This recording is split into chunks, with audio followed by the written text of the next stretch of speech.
Hello everyone and welcome to Sinful Gaming. I hope you're all doing well, I hope you're all staying safe, and most of all, I hope you're all fighting that war against the Grey. So, last night we got revealed a bunch of the Battleforce boxes coming out for Warhammer Age of Sigmar and Warhammer 40,000 as well, though I won't be going into them, for Christmas. Now, this is a common thing that we get every year. These are the Christmas boxes, as everyone would know them as, that come out around this type of year. They're sort of like almost, I guess, a large version of a Star Collecting box. So what I've decided to do with this series is we're going to take a look at them very similar to how I've done my Star Collecting series before. We'll look at what's in the box, talk a little bit about that, talk about how we can expand it, and we'll look at a 1,000-point army at the end of this as well.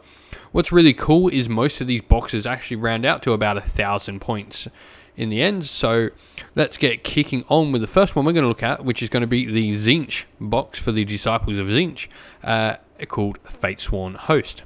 So, what's in the box? To start off with, we've got our giant centerpiece model here, the Big Bin Chicken, as they're referred to in Australia. If you don't know what a bin chicken is, go look it up. And it's a master sorcerer daemon, a greater daemon of Tzeentch that is an amazing sorcerer. So, he's got some really cool abilities. He's obviously got his mastery of magic, where he can change one of the dice to be the highest. So you can roll 2 dice when he casts a spell and gets to change the lowest dice to match the highest dice. Really cool, making it really easy to get off some spells. You roll a 5 or 6, all of a sudden they become 10 and 12s automatically. Then got Spell Eater, where they can automatically unbind endless spells. Spell Thief, where they can steal enemy spells and use them against them. We've also got a cool command ability as well called Beacon of Sorcery, which adds some bonuses to casting for other wizards for Tzeentch around him. He's then got an amazing spell called Infernal Gateway, which for him has a casting value of 7, and it's worth noting you can also get a spell in the Law of Tzeentch for your smaller wizards, but it has a casting value of 9 there. And you effectively roll 9 dice, and then the unit suffers 1 mortal wound for each roll that equals to or greater than the value of shown above. And so, yeah, you can do a decent amount of damage with him. Looking on, like, he just is a really big model with a lot of, like, he's got a decent amount of wounds. He's got a 4-up save, which for Tzeentch is actually pretty good. They generally don't have that great of armor saves all over their models. But that's really all there is to talk about for him. We'll then go into the Gaunt Summoner, which is the little hero you can see sort of there under his wings with the staff and the weird 2-pronged headpiece. So Gaunt Summoners are these chosen sorcerers bound to Archaon, the Ever-Chosen, and they are really, really powerful wizards. Now, they've got some cool abilities as well. Tzeentch is just full of wizards with cool abilities. Like, they can summon out some demons, whether that be pink horrors, bloodletters, or any other demons they want. They've also got the spell Infernal Flames, which you can roll up a dice and do some mortal wounds. You're really good at horde killing. And that's really it. They're also a dual cast wizard, which is awesome as well. We've then got 2 units of Karak Acolytes, or 1 unit of 20. For what I'm suggesting at the end of this video, I would strongly recommend going with 2 units of 10 Karak Acolytes. You'll see why at the end of the video. But Karak Acolytes are just your baseline troops. They do have a cool little shooting attack. They can buff up with their own personalized spell. They are a wizard, so this helps rack up summoning points, because Tzeentch generates summoning points by casting spells. But there's not much else to say about them, really. They're a very basic sort of unit with just a few little tricks here and there. We've then got some combat potential in this box set as well, in 10 Tzaangor and 3 Tzaangor Enlightened, which also could be Tzaangor Scarfires, which are a shooting variation of the kit you see here. They're the ones on the discs in the middle there. And these are just your general combat units. They can be pretty decent in large numbers. Tzaangor Enlightened are very dangerous. They're fast moving and can hit really hard. Tzaangor on foot are okay. They're not the best combat unit in the game, but if you start building up large numbers of these, they'll do pretty well in larger games. But that's really it for the box. So we're going to look at where we can expand upon this box next, and then we're going to look at an army list after that. So where can we go to next for this Tzeentch box that's coming out at Christmas? Well, first thing I would strongly suggest is adding more Tzeentch wizards. I mean, Tzeentch is all about the magic and all about wizards, and some choices I've picked here are the Curseling, who is a really interesting piece in that he gets some awesome unbinding potential, along with the ability to potentially steal spells as well. He's just a fantastic model. The only downside is, yeah, he is Finecast, but it is a really amazing looking model.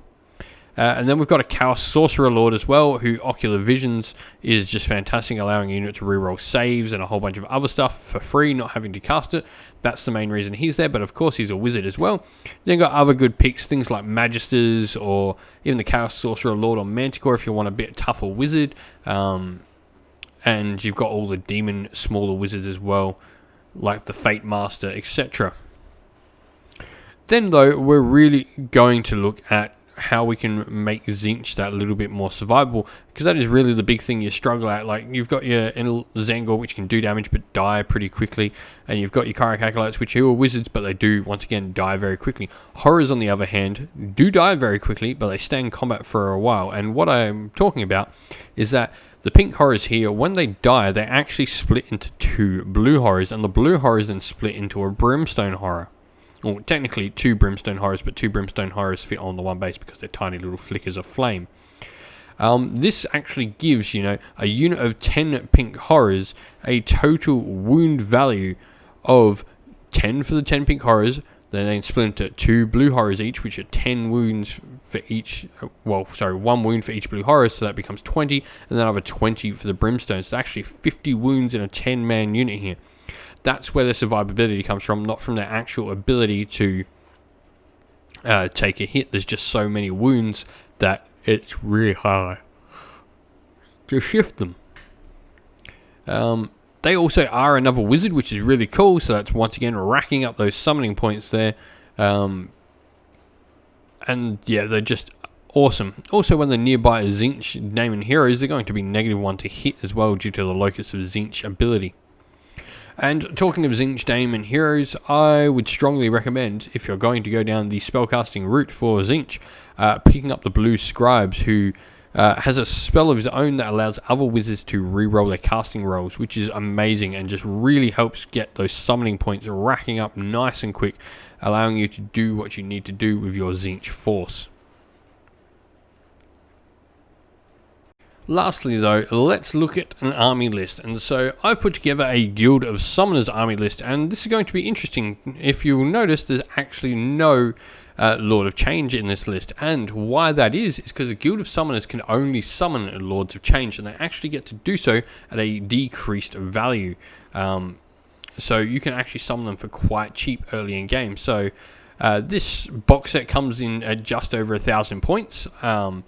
Even if I took out, say, the model I've added in here on top of the box set, which is the Blue Scribes, it's going to come in still over 1,000 points because the Lord of Change is well over 300 points. And so let's start talking about the list. And so the main aim of this really is to be generating summoning points, getting out those Lords of Change really quickly, and using just your magical supremacy to really deal the damage to your opponents. So to start with, we've chosen to take a Gaunt Summoner. He obviously is going to be our general. He's going to have the command trait Magical Supremacy, which gives an extra 12-inch range to all his spells. This is really cool with his spell that he's got on his War Scroll having a 12-inch range. This pops it up to 24, meaning you're going to, in a lot of scenarios, be able to target opponents' units turn 1. And then we've chosen to give him the aspect of Tzeentch, which, when we spend Destiny Dice, will allow him to roll the dice and on a 5+, get said Destiny Dice back. Really cool.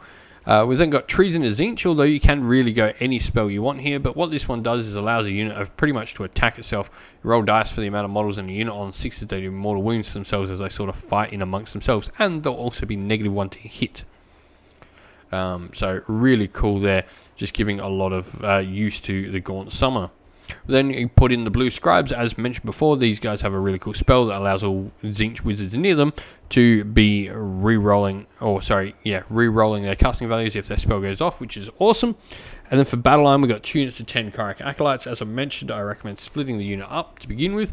You can increase this unit size as you get more points worth of models, and you've also got 10 Zangor. And then filling out the unit, we've got 3 Zangor Enlightened and an extra command point. Now, you could choose to not take the command point if you wish, though I think having a few spare command points to help that Lord of Change is cool, but you could also drop the command point and go Zangor Skyfires here if that's your choice, and potentially drop the Blue Scribes and put in a more costly Tzeentch Wizard if that's what you would like to do. For me, though, this army, it should be a little bit of fun. It should teach you a bit about Tzeentch and how to play. It's going to get a lot of change on the field through summoning, which is going to be cool because summoning is a major thing that Tzeentch does and just going to help you learn to play the army. It's definitely not the most competitive build in the list, but it's cool to know that these box sets can provide you with a 1,000-point army right off the bat. Thank you for watching the video though, and I hope you enjoyed it. Please don't forget to like and subscribe to the channel. Also, if you'd like to catch up with me and other members of our fire community, you can do so on the Discord server that we've got linked in the description of the video down below. Lastly, I'd like to give a shout out to everyone who supports the channel via Patreon. You're fantastic, and thank you so much for your support, especially this week. It means more than anything. Sinful Guard Militia, Christian Weir, Philip Ward, Soren and Kenny Lowe, and our Free Good Regiment members James and AJC, thank you all so much for your support once again. If you'd like to help support the channel like these fine gentlemen do, you can do so by following the link to our Patreon down in the description of the video down below. But that's it for us today, everyone. Stay safe, stay well, and most of all, keep fighting that war against the Grey. Ciao for now.